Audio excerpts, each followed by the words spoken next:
Bank Indonesia terus menunjukkan komitmennya dalam mendorong transformasi dan pengembangan keuangan digital di Indonesia. Sebab, digitalisasi di sektor keuangan memiliki potensi besar untuk meningkatkan produktivitas perekonomian domestik. Gubernur Bank Indonesia Peri Warjio menyoroti adanya pergeseran pola transaksi di masyarakat. Menurutnya, hal itu didorong oleh konsep frugal innovation atau penyederhanaan yang berhasil mendekatkan konsumen dengan produsen. Dulu kalau kita ingin makan, harus keluar rumah. Kalau mau masak, harus belanja ke pasar, ke supermarket. Sekarang tinggal lewat handphone, bisa less than 2 hours sudah datang. Itulah digital. Itulah frugal innovation. Ujarnya di acara FEKD IFSC 2025. Jakarta, Sabtu 1 November 2025. Peri menjelaskan, inovasi di sektor keuangan mampu mengoptimalkan rantai pasok dan mempererat hubungan antar pelaku ekonomi melalui frugal innovation. Dampaknya adalah efisiensi modal dan biaya yang lebih rendah.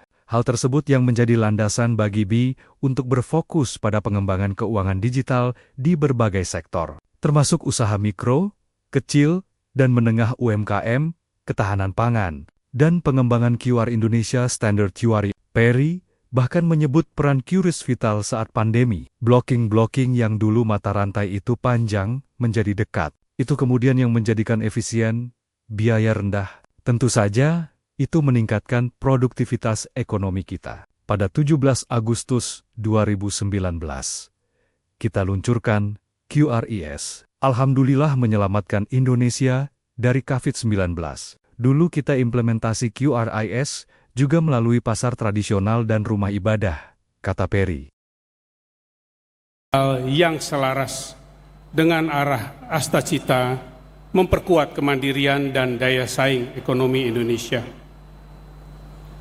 Transformasi digital bukan semata tentang teknologi, namun juga lebih penting lagi bagaimana inovasi menghadirkan akses yang lebih inklusif, layanan yang lebih efisien dan aman, serta kepercayaan publik yang semakin kuat.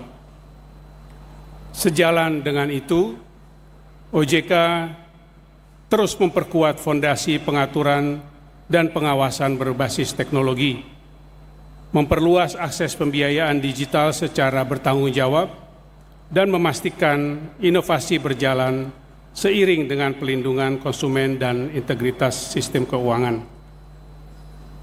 Melalui kolaborasi bersama Bank Indonesia, Kementerian Lembaga, dan seluruh pemangku kepentingan, kami berkomitmen menjaga ekosistem keuangan digital yang aman, adaptif dan inklusif, tidak hanya mendorong pertumbuhan, tapi juga memastikan bahwa semua transformasi ini memberi manfaat nyata bagi seluruh lapisan masyarakat. OJK juga terus memperkuat pengaturan dan pengawasan berbasis data dan teknologi, termasuk melalui pemanfaatan supervisory technology atau SupTech, integrasi data lintas sektor, serta kolaborasi yang lebih erat dengan otoritas fiskal, moneter, dan para pelaku industri. Kami meyakini bahwa transformasi digital harus dibangun dengan landasan kuat kepercayaan terhadap sistem, tata kelola, dan terhadap pelindungan konsumen. Oleh karena itu, inovasi dan mitigasi risiko serta tata kelola yang terpercaya harus berjalan beriringan.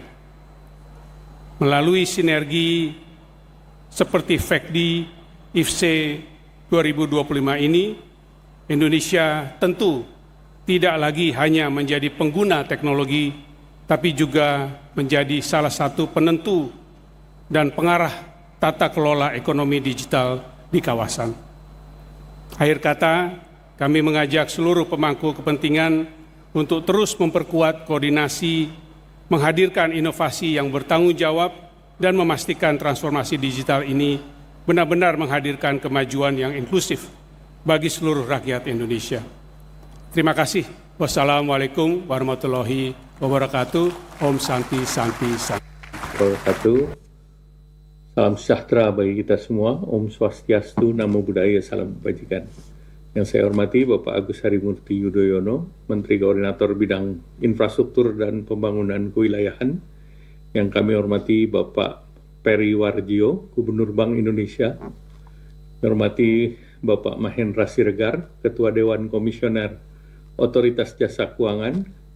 Ibu Mutia Vidya Hafid, Menteri Komunikasi dan Digital, Bapak Pandu Sahrir, Ketua Aftek, Bapak Santoso Lim, Ketua ASPI, Bapak Ibu Menteri, pejabat pimpinan kementerian lembaga yang hadir pada kesempatan ini, rekan-rekan media, pemimpin perusahaan, teknologi keuangan, digital maupun mitra kerjasama dari dalam dan luar negeri. Hadirin yang berbahagia. Pertama, saya mohon maaf karena tidak dapat hadir secara langsung pada acara kali ini karena agenda yang dijadwalkan bersama Bapak Presiden Republik Indonesia. Selanjutnya, saya menyambut baik dan apresiasi Festival Ekonomi dan Keuangan Digital dan Indonesia Fintech Summit dan Expo 2025 yang mengusung tema Sinergi Kebijakan Nasional untuk mengakselerasi transformasi digital dalam mendukung Astagita Indonesia. Marilah kita panjatkan puji syukur kehadirat Allah Subhanahu wa Ta'ala karena rahmat dan ridhonya kita berkumpul di tempat ini secara sehat, walafiat, dan penuh semangat untuk berkolaborasi. Bapak Ibu hadirin yang kami hormati, salah satu motor yang menggerak pertumbuhan ekonomi lebih cepat adalah ekonomi digital. Ekonomi digital telah tumbuh pesat dan menjadi salah satu yang terbesar di kawasan ASEAN. Di tahun 2024, nilai ekonomi digital Indonesia mencapai 90 miliar dan diproyeksikan akan mencapai 400 miliar di tahun 2030. Salah satu yang didukung adalah sektor keuangan digital. Sejalan dengan pesan Bapak Presiden, perlu dilakukan elektronifikasi program pemerintah di mana setiap keluarga Indonesia tentunya perlu mempunyai inklusi keuangan agar penyaluran berbagai program pemerintah seperti bantuan sosial lebih tepat sasaran. Pemanfaatan sektor keuangan digital melalui QRIS telah menjangkau pelaku usaha termasuk warung kecil dan saat ini menurut BI penggunanya sudah mencapai sekitar 56 juta dan 93% kuris dilakukan oleh UMKM dan ini menunjukkan bahwa digitalisasi telah tumbuh secara organik dari masyarakat. Kita menyadari bahwa peluang yang besar ini muncul tantangan baru yaitu bagaimana memastikan keamanan sistem pembayaran, meningkatkan literasi digital masyarakat, membangun kepercayaan agar inovasi keuangan digital tumbuh secara berkelanjutan. Hadirin dan Bapak Ibu yang berbahagia, Indonesia menargetkan kontribusi ekonomi digital dapat meningkat 9 kali lipat atau antara 15,5 sampai dengan 19,6% di tahun 2045